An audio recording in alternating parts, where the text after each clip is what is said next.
Hello, Dr. Sushma Singh this side. Today in Unit 10, the household as a cooperative conflicting unit, we are going to start this lecture with topic the socio-economic dynamics of the household. The standard literature on economic development was until the 1970s frequently reluctant to consider the position of women as a separate problem of importance of its own. Gender-based analysis was often seen as unnecessary divisive. In economic development studies, many writers insisted on keeping the deprivation of entire families as the right focus of studying misery and for seeking remedies, thus placing households in the class structure and in the economic strata for analyzing the poverty prosperity range in a given setting.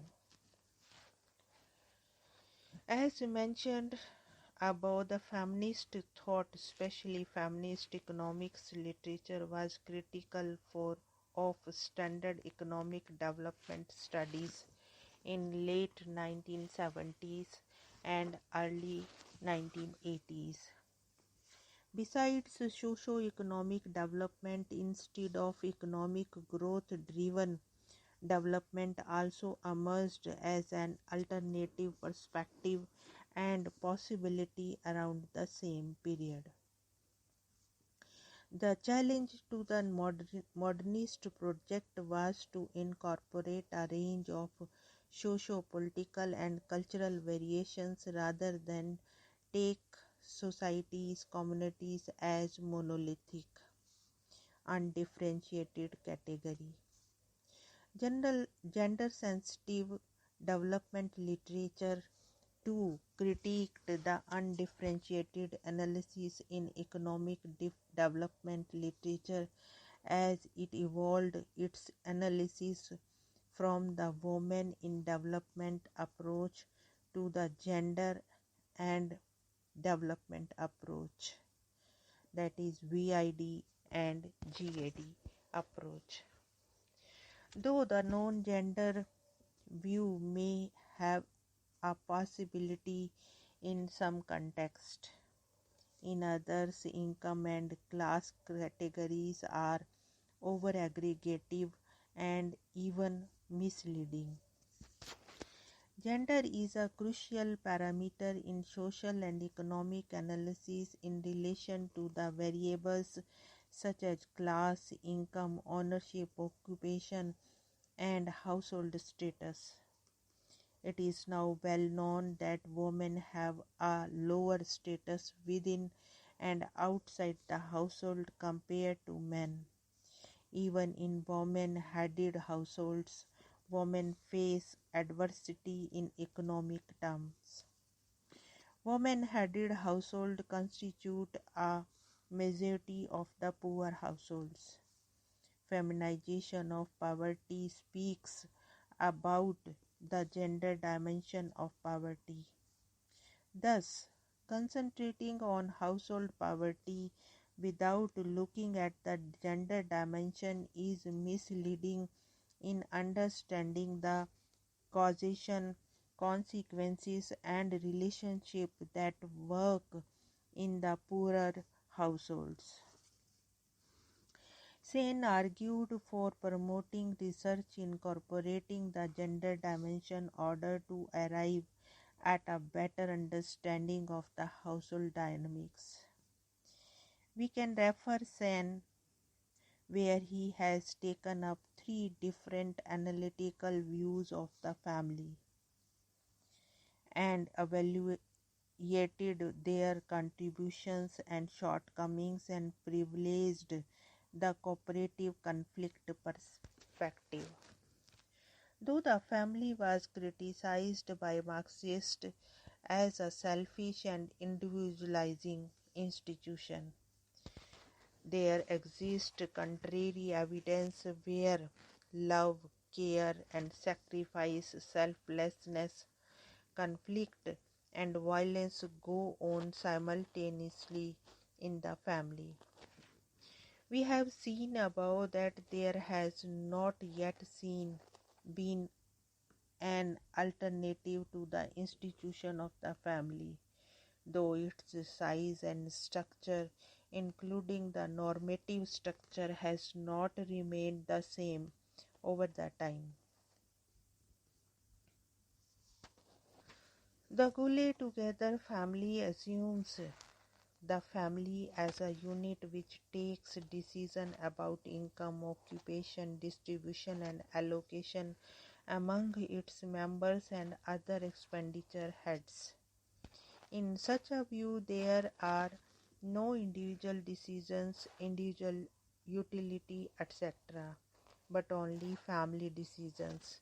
This model aggregates all individuals in the household into a unit and adds another household in a society to be analyzed only according to their income, expenditure, property, ownership, etc.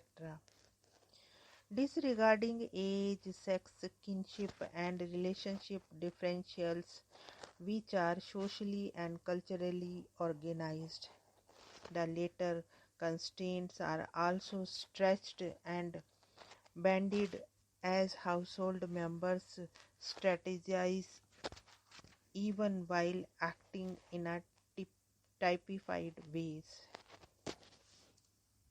The second case and take up is based on Baker's assumption that the household is the super trader family. Baker views the family from an economic approach where each individual in the household is maximizing individual utilities through their activities, including entering into the marriage and reproduction besides everyday routine behavior. Becker ignores that this utility maximization is not carried out uncompromisingly without constraints of property, norms, and conventions. The bargaining model brings into the arena of the household principles of rational self-interest are needed demystification of the veil of the enchanted relationships which obscure family dynamics. The rational characters of the family household is eclipsed, though in focusing on the family members' action solely in their capacity as individuals.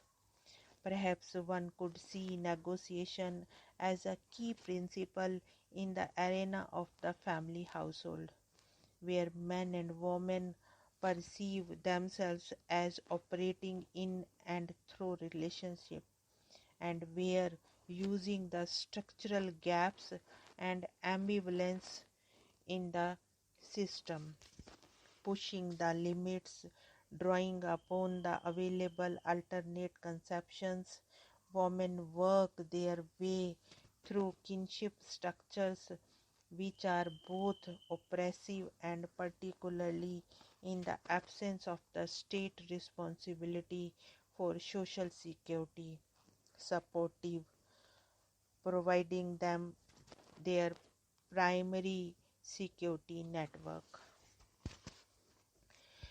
The third assumption Sen takes up is that of the despotic family. This approach assumes that the despotic head of the family takes all decisions and others just obey.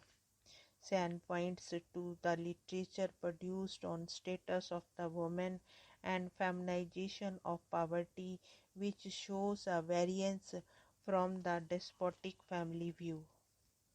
Besides, it ignores the constraints of the propriety and norms, which too are not uniform for entire societies. For gradual shift in the position of different members of the household during their life course, on how women are able to negotiate their fertility preferences after a certain stage in their life. The ability of negotiate and decide does not remain static but varies over the time in different permutation and combination with differential experience of the household members and invocation of norms, constraints and property. It is here that the household is visible in its cooperative conflict unit form. Here we want to close this lecture. Thanks for listening.